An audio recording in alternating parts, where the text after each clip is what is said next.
ये रिपोर्ट बड़ी दिलचस्प रहेगी आपके लिए। दरअसल कोई पहला मौका नहीं है जब गहलोत पायलट आमने सामने आए हों। क्या क्या वजह रही हैं, कैसे सारे विरोधों के बावजूद, इतनी लड़ाई के बावजूद ये साथ में बने रहते हैं, ये जानना दिलचस्प है। एक नहीं, दो नहीं, 9 बार आमने सामने आ चुके हैं दोनों। फाइनली कांग्रेस ने ऐलान कर दिया खुले मन से कि दोनों साथ में मिलकर चुनाव लड़ेंगे। यही कांग्रेस के हित में भी है। पहले से भी कहा जा रहा है कि अगर राजस्थान में पायलट गहलोत मिलकर चुनाव लड़ते हैं तो अभी तक जिस तरह का माहौल इन्होंने बनाया है ये इनके पक्ष में काम कर सकता है।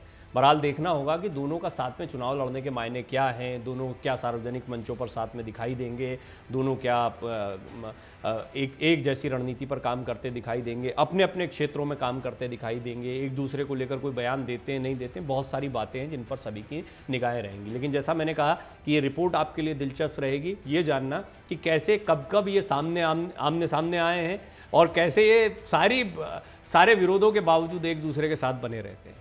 राजस्थान कांग्रेस में एक दूसरे के विरोधी माने जाने वाले अशोक गहलोत और सचिन पायलट फिर से साथ आ गए हैं।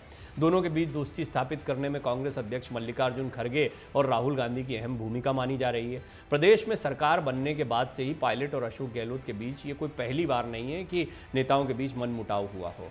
जो खबरें हैं उसके मुताबिक पायलट और गहलोत के बीच 9 बार विवाद हुए हैं। हर बार दोनों ने आपसी सुलह को ही अपनाया है। इस रिपोर्ट में हम आपको बताएंगे कि पायलट और गहलोत के बीच कब कब मतभेद हुए, दोनों के बीच किस बात पर लड़ाई हो जाती है, पायलट और गहलोत के बीच चल रही लड़ाई को हर बार कौन शांत कराता है। लेकिन उससे पहले जान लीजिए कि पायलट और गहलोत ऐसे ही नहीं एक साथ आने को तैयार हो गए। आगामी विधानसभा चुनाव से पहले भारतीय राष्ट्रीय कांग्रेस ने राज्य इकाई में सीएम अशोक गहलोत और पूर्व डिप्टी सीएम सचिन पायलट के बीच चल रही तनातनी पर लगाम लगाने की कोशिशें की हैं। पार्टी के राष्ट्रीय अध्यक्ष मल्लिकार्जुन खड़गे, महासचिव केसी वेणुगोपाल, राहुल गांधी ने सीएम अशोक गहलोत और सचिन पायलट से सोमवार को करीब 4 घंटे तक मीटिंग की है, मुलाकात की है। इस मीटिंग के बाद जब सभी नेता बाहर आए और मीडिया से मुखातिब हुए तो केसी वेणुगोपाल ने पत्रकारों से बातचीत की। पत्रकारों ने सीएम अशोक गहलोत और सचिन पायलट दोनों से सवाल पूछे, लेकिन दोनों चुप रहे और सिर्फ मुस्कुराते रहे। आपको बता दें कि साल 2018 में राजस्थान में कांग्रेस की सरकार बनने के बाद से अब तक 9 बार कांग्रेस हाईकमान अशोक गहलोत और सचिन पायलट के बीच युद्ध विराम करा चुका है। लेकिन कुछ समय बाद फिर से हालात बिगड़ जाते हैं। हालांकि इस बार पार्टी का दावा है कि ऐसा नहीं होगा। देखिए, अब तो चुनाव का वक्त भी आ गया है, तो इसके बीच में कोई जो निर्णय लेना होता पायलट को, गहलोत को, किसी को भी, तो वो ले लिया जाता। अगर ये निर्णय नहीं लिया गया है तो कहीं ना कहीं इंप्रेशन दिया जा रहा है कि पार्टी में तो हैं और पार्टी के अंदरूनी मतभेद हैं। आपको याद होगा भारत जोड़ो यात्रा के दौरान जब राहुल गांधी से पूछा गया था तो उन्होंने कहा हर पार्टी में होता है, हमारी पार्टी में भी थोड़ा है। अब ये एक मैंने आपके सामने एनालिसिस कई दिनों पहले रखी थी और उस एनालिसिस में मैंने आपको बताया था कि ये एक बहुत रणनीतिक फैसला भी दिखाई देता है।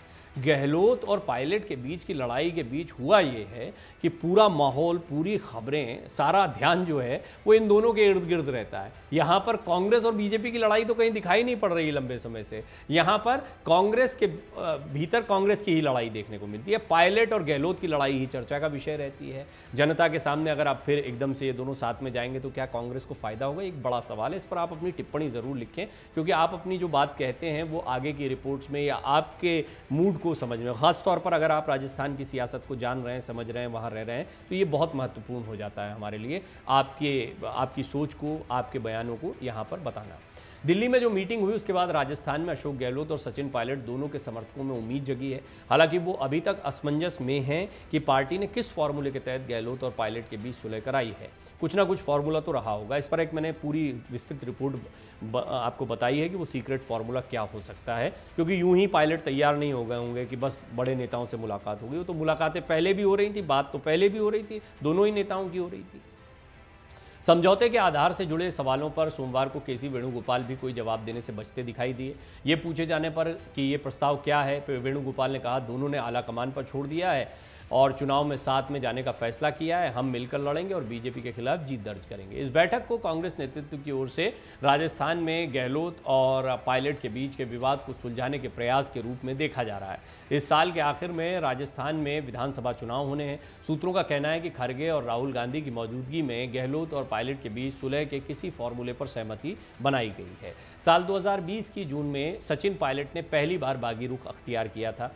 तो 2020 से ये अब 23 आ गया, बल्कि 24 के चुनाव भी आ जाएंगे और इन 2-3 सालों में आपने देखा कि कई मौके ऐसे आए हैं जब दोनों एक दूसरे के आमने सामने आ गए। उस वक्त 2020 की जब बात कर रहे हैं, सुप्रीम कोर्ट तक बात पहुंच गई थी और पायलट को राज्य के डिप्टी सीएम और राजस्थान प्रदेश कांग्रेस कमेटी के अध्यक्ष पद से हटा दिया गया था।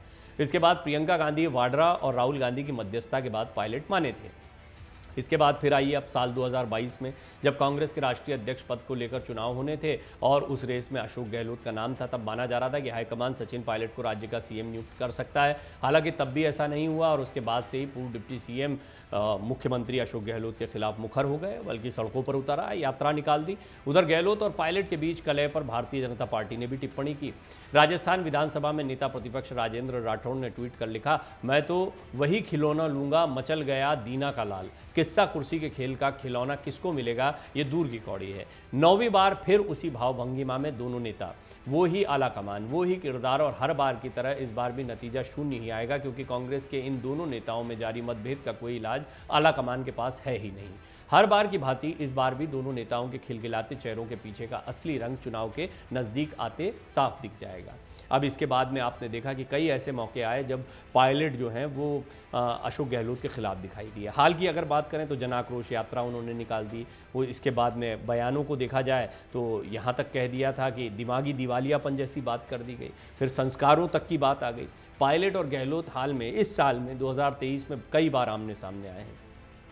भारत जोड़ो यात्रा के पहले भी एक खींचतान देखने को मिल रही थी राहुल गांधी के साथ में, लेकिन दोनों दिखाई दिए, अपने अपने क्षेत्रों में अच्छा काम किया। खासतौर पर दौसा में सचिन पायलट को बहुत अच्छा रिस्पांस मिला था। ये तय हो गया था कि सचिन पायलट राहुल गांधी के साथ रहना चाहते हैं, कांग्रेस के साथ रहना चाहते हैं।